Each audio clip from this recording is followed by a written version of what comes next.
जय हिंद दोस्तों, नमस्कार। स्वागत है आप सभी का आपके अपने परिवार में।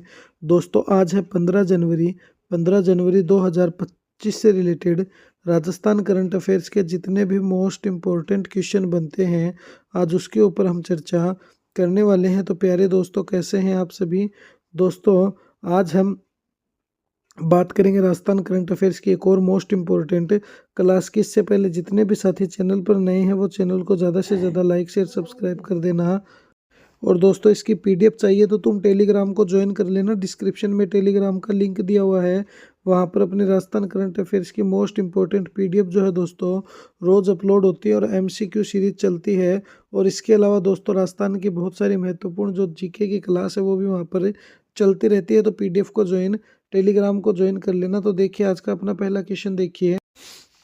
डेयरी और पशुपालन मंत्री जोराराम जी कुमावत के द्वारा किस अभियान का शुभारंभ किया गया है। तो आपको सभी को पता है हमारे पशुपालन मंत्री कौन है, तो जोराराम जी कुमावत है दोस्तों। इनके द्वारा एक अभियान को शुरू किया गया। उस अभियान का क्या नाम रखा गया है? शुद्ध का युद्ध अभियान, बढ़ता राजस्थान अभियान, पक्षी दाना और गौ स्नेह पात्र अभियान, पशु बचाओ अभियान। तो दोस्तों इनके द्वारा जो अभियान शुरू किया गया है वो शुरू किया गया पक्षी दाना और गौ स्नेह अभियान। कौन सा अभियान है? पक्षी दाना और गौ का स्नेह पात्र अभियान। मतलब कि दोस्तों जो गाय है उन गाय के लिए स्नेह के लिए, और दोस्तों जो पक्षी हैं उन पक्षियों को दाना देने के लिए, उन पक्षियों की देखभाल के लिए ये विशेष अभियान चलाया गया है। तो चलिए क्या है ये अभियान, करते हैं इसके फैक्ट्स पर डिस्कस। तो देखिए डेयरी और पशुपालन मंत्री जोराराम कुमावत के द्वारा गौ स्नेह पात्र और पक्षी दाना अभियान का शुभारंभ किया गया है। इसका शुभारंभ कब किया गया? तो 22 दिसंबर 2024 को डेयरी पशुपालन गोपालन और देव स्थान मंत्री जोराराम कुमावत के द्वारा। इसका उद्देश्य क्या रखा गया है? तो गौ माता को कचरे में खाना ढूंढने से रोकना।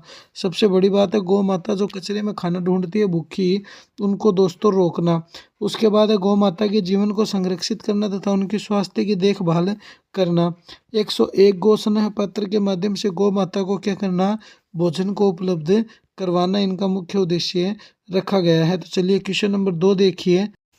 निम्न में से किसको लैंगिक रूढ़िवादिता तोड़ने और सर्वोत्कृष्ट पद्धतियां अपनाने हेतु पेप्सी को रिवोल्यूशनरी अवार्ड दिया गया है? तो किसको दिया गया है ये पेप्सी को रिवोल्यूशनरी अवार्ड? तो देखिए कौन है जिनको पेप्सी को रिवोल्यूशनरी अवार्ड से सम्मानित किया गया? प्रधान सिंह जी, संजय योगी, संस्कार जाट या किशन उपाध्याय। तो दोस्तों संजय योगी जी जो हैं इनको दोस्तों कौन सा अवार्ड दिया गया है? तो पेप्सी को रिवोल्यूशनरी अवार्ड से सम्मानित किया गया है। अब क्यों किया गया है देखिए इसके फैक्ट्स पर डिस्कस करते हैं अपन। लैंगिक रूढ़िवादिता तोड़ने और सर्वोत्तम कृषि पद्धतियों को अपनाने हेतु पेप्सी को रिवोल्यूशनरी अवार्ड से संजू योगी जी को सम्मानित किया गया है। इसकी श्रेणी क्या है? तो लैंगिक रूढ़िवादिता तोड़ना और सर्वोत्तम कृषि पद्धति अपनाने की श्रेणी में इनको ये दिया गया है। अब देखिए इनको सम्मान किसने दिया? तो राजस्थान कृषि उद्यमी संजू योगी को पेप्सी को इंडिया के रिवोल्यूशनरी कॉन्फ्रेंस और अवार्ड 2024 में रजत पदक से सम्मानित किया गया। मतलब कि दोस्तों इनको रजत पदक दिया गया है किसके द्वारा? तो ये कौन है दोस्तों? तो ये रूढ़िवादी, यहाँ पर देखिए संजू जो योगी है ये पेप्सी को इंडिया रिवोल्यूशनरी कॉन्फ्रेंस और अवार्ड में 2024 में इनको दिया गया है। और ये एक दोस्तों कृषि यानी कि फार्मासिस्ट और कृषि उद्यमी है, फार्मी बिजनेसमैन है। क्वेश्चन नंबर 3 देखिए।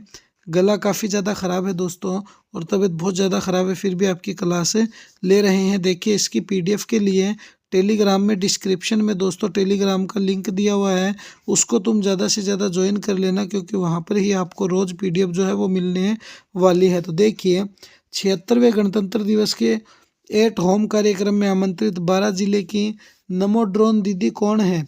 तो रितु मीणा, सुजान कंवर, अनुज मीणा या फिर कंचन मीणा। तो दोस्तों नमो ड्रोन जो दीदी है वो कौन है? रितु मीणा है। कौन है नमो ड्रोन दीदी? रितु दोस्तों मीणा है, वो नमो ड्रोन दीदी है। देखिए इसके फैक्ट्स पर डिस्कस करते हैं अपने नमो दीदी के बारे में हम थोड़ी सी चर्चा। राजस्थान के 12 जिले के मांगरोल तहसील के गांव मुंडला निवासी नमो ड्रोन दीदी रितु मीणा को 26 जनवरी 2025 को राष्ट्रपति भवन में आयोजित 76वें गणतंत्र दिवस के एट होम कार्यक्रम में दोस्तों आमंत्रित किया गया है। अब देखिए इनका क्या योगदान है, इनको क्यों किया गया है? तो देखिए इनका योगदान है यह इफ़ो द्वारा दिए गए 14 लाख रुपए के ड्रोन और इलेक्ट्रिक वाहन से नैनो डीएसपी और नैनो का छिड़काव करती है। सम्मान को क्या है देखिए, यह क्षेत्र की पहली ड्रोन दीदी होने के कारण इनको यह आमंत्रण दिया गया है। आमंत्रण किसने दिया? तो डाक विभाग के अधिकारियों द्वारा इनको आमंत्रण दिया गया। नमो ड्रोन दीदी रितु मीणा प्रदेश की एकमात्र दीदी है जिनका चयन हुआ। तो राजस्थान की एकमात्र दीदी कौन है? तो ध्यान रखना रितु मीणा है। तो ये क्वेश्चन आपके लिए वेरी वेरी इंपॉर्टेंट है। क्या है?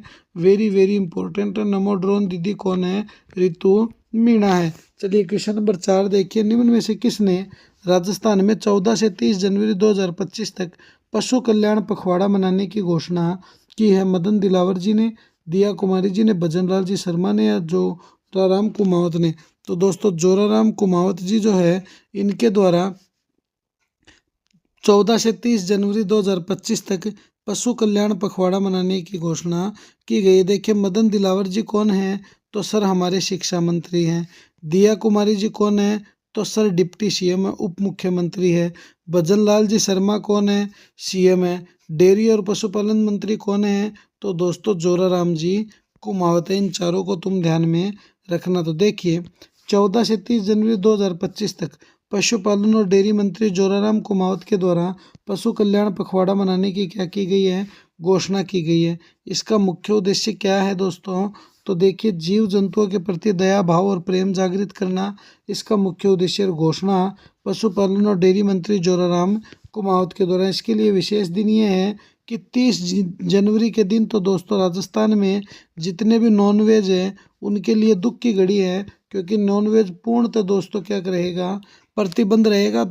आगे देखिए 26 जनवरी जब हमारा गणतंत्र दिवस मनाएंगे उस समय मांस बिक्री और पशु पक्षियों के वध पर दोस्तों, मतलब कि जो पशु पक्षियों को काट कर खाते हैं उन पर भी दोस्तों क्या रहेगा? तो 26 जनवरी को प्रतिबंध रहेगा और 30 जनवरी को तो दोस्तों पूर्णतः ही प्रतिबंध रहेगा।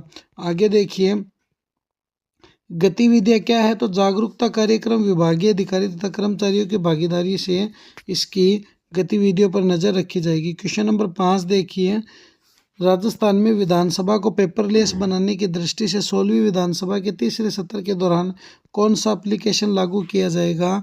तो ध्यान रखना नेवा एप्लीकेशन। कौन सा एप्लीकेशन है? नेवा एप्लीकेशन लागू किया जाएगा। इस नेवा एप्लीकेशन की सहायता से दोस्तों जितने भी विधायक हैं वो दोस्तों विधानसभा का जो सत्र है वो अपने आईपैड पर ही चेक कर सकते हैं। ऑनलाइन ही इस विधानसभा के सत्र को देख सकते हैं। तो देखिए राजस्थान विधानसभा अध्यक्ष वासुदेव देवनानी के प्रयासों से 16वीं राजस्थान विधानसभा के लिए विधायक नेशनल ई विधान एप्लीकेशन के द्वारा ऑनलाइन कार्य संपादित करेंगे। क्या करेंगे? ऑनलाइन कार्य को संपादित करेंगे। राजस्थान में 16वीं विधानसभा का तीसरा सत्र 31 जनवरी 2025 से शुरू होगा। राजस्थान विधानसभा को पेपरलेस बनाने के लिए 16वीं विधानसभा के तीसरे सत्र से नेशनल ई विधान एप्लीकेशन यानी कि नेवा एप्लीकेशन लागू कर दिया जाएगा। इस एप्लीकेशन के माध्यम से प्रत्येक विधायक सदन से जुड़ी सभी जानकारी अपने आईपैड पर ही देख सकेगा। तो ये थी दोस्तों आज की अपनी राजस्थान करंट अफेयर्स की मोस्ट इम्पोर्टेंट क्लास। कैसी लगी ये क्लास मुझे कमेंट में ज़रूर बताना। और प्यारे दोस्तों अपने इस परिवार को दबा के लाइक शेयर सब्सक्राइब कर देना और बेल आइकन को प्रेस कर लेना, जिससे कि आपको रोज़ इनका नोटिफिकेशन मिलता रहे। तो मिलेंगे इसी तरह एक और नेक्स्ट वीडियो में। जय हिंद जय भारत प्यारे साथियों। और पीडीएफ के लिए दोस्तों टेलीग्राम को तुम ज्वाइन कर लेना।